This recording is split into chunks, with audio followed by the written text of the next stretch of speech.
ভিয়েতনামের সবচেয়ে ধনী ব্যবসায়ীদের একজন ট্রুং মাই লান। এই নারী দামি আর বিলাসবহুল বাড়ি, হোটেল ও বাণিজ্যিক সম্পত্তির মালিক। শুধু দেশ নয়, বিদেশেও ছড়িয়ে রয়েছে তার সম্পত্তি। অভিযোগ রয়েছে, বিপুল এই সম্পত্তি নিজের আয়ত্তে নিতে তিনি দেশের একটি অন্যতম ব্যাংকে নিজের এটিএম বানিয়ে ফেলেছিলেন। অর্থাৎ তিনি ওই ব্যাংক থেকে খেয়াল খুশি মতো টাকা নিয়েছেন। সিএনএন জানিয়েছে, গত মঙ্গলবার ৬৮ বছর বয়স্ক ট্রুং মাই লান একটি আপিলে হেরে গেছেন। তাকে মৃত্যুদণ্ড দেওয়া হয়েছিল। তার বিরুদ্ধে ছিল ওই আপিল। বিশ্বের ইতিহাসে এখন পর্যন্ত যেসব বড় প্রতারণার ঘটনা ঘটেছে, সেগুলোর একটির সঙ্গে জড়িত ছিলেন তিনি। ওই ঘটনায় ভিয়েতনামের আর্থিক খাত থেকে শত শত কোটি ডলার লোপাট করা হয়েছে। হো চি মিন সিটির একটি আদালত ১২ বিলিয়ন বা ১,২০০ কোটি ডলার আত্মসাতের দায়ে গত এপ্রিলে ট্রুং মাই লানকে মৃত্যুদণ্ড দেন। এই অর্থ ভিয়েতনামের মোট অর্থনীতির ৩% মতো। যে দেশ বিদেশি বিনিয়োগ আনার জন্য ব্যাপক চেষ্টা চালাচ্ছে, সেই ভিয়েতনামের উপর আস্থা ধসিয়ে দেওয়ার জন্য এই ঘটনাই ছিল যথেষ্ট। ট্রুং মাই লানের জন্য অবশ্য এখনো আসার সব বাতি নিভে যায়নি। টিম করে জ্বলা সেই বাতির দাম ৯ বিলিয়ন বা ৯০০ কোটি ডলার।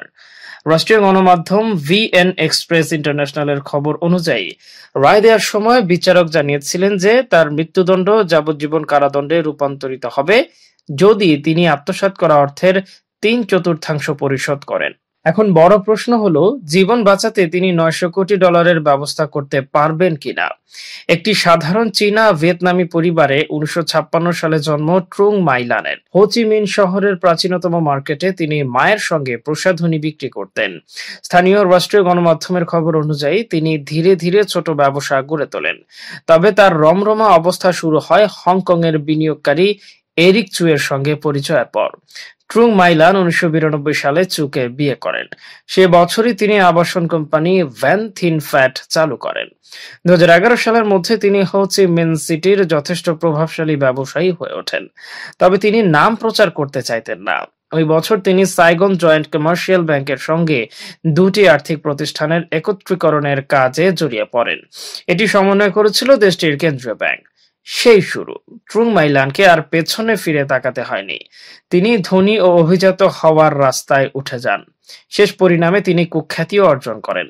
১ দশকের বেশি সময় পরে ভিয়েতনামের ফুলে ফেপে ওঠা আবাসন খাতের বুদবুদ ধসে গেলে আর্থিক খাতে নানা রকম প্রতারণার ঘটনা বেরিয়ে আসতে শুরু করে।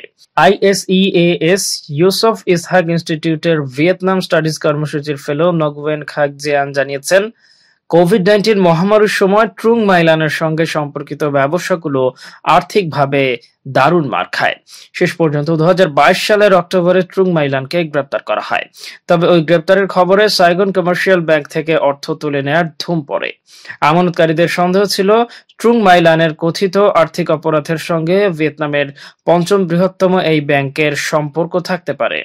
কাগজে কলমে ট্রুং মাই লান ছিলেন সাইগন কমার্শিয়াল ব্যাংকের ৫% শেয়ারের মালিক। বিদ্যমান আইনের বলে একজন ব্যক্তি সর্বোচ্চ এই পরিমাণ শেয়ারের মালিক হতে পারেন। তবে আইনজীবীরা অভিযোগ করেন, পরোক্ষভাবে তিনি ছিলেন ব্যাংকটির ৯১.৫% শেয়ারের মালিক। তারা আরো অভিযোগ করেন, এটি গোপন রাখতে তিনি ব্যাংক নিয়ন্ত্রক ও কর্মকর্তাদের ঘুষ দিয়েছিলেন। ট্রুং মাই লান ও তার সহযোগীরা হাজার হাজার ভুয়া কোম্পানি খুলে ব্যাংক থেকে ঋণ ও নগদ অর্থ বের করে নিয়েছেন বলে তদন্তকারীরা তাদের অভিযুক্ত করেন। এই মামলায় তার বিরুদ্ধে অভিযোগ ছিল তিনি প্রতারণা, অর্থ পাচার ও অবৈধভাবে সীমান্তের বাইরে অর্থ নেয়ার সঙ্গে জড়িত ছিলেন।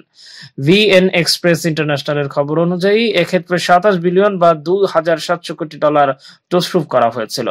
ট্রুং মাই লান অনেকবার ক্ষমা চেয়েছেন। অক্টোবরের বিচারের সময় তিনি আদালতকে বলেন, তিনি কখনোই জালিয়াতি করতে চাননি, তবে তিনি দায়-দায়িত্ব কাঁধে নিতে প্রস্তুত আছেন। তিনি বলেন, আমি একে আমার কপাল বলে মেনে নিচ্ছি। আমাদের ভিডিওটি ভালো লাগলে অবশ্যই আমাদের ইউটিউব চ্যানেলটি সাবস্ক্রাইব করে পাশে থাকা বেল আইকনটি বাজিয়ে দিন।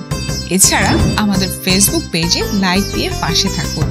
ভিজিট করুন আমাদের ওয়েবসাইট। ধন্যবাদ।